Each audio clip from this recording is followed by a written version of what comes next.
એવી વ્યક્તિઓ છે। કોંગ્રેસનું શાસન હતું ત્યારે પ્રજા શાંતિથી સુલેહથી અને નોર્મલપણે જીવી શકતી હતી।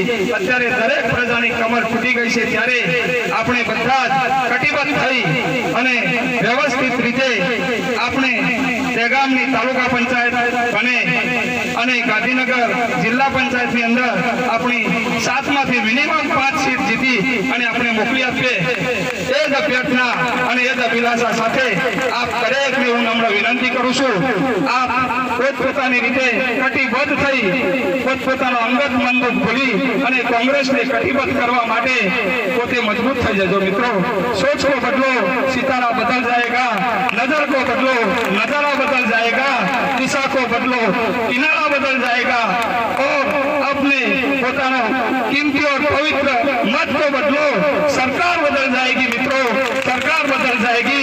बस आज अभ्यर्थना સાથે મારી વાતને પૂરી કરું છું। અસ્તુ।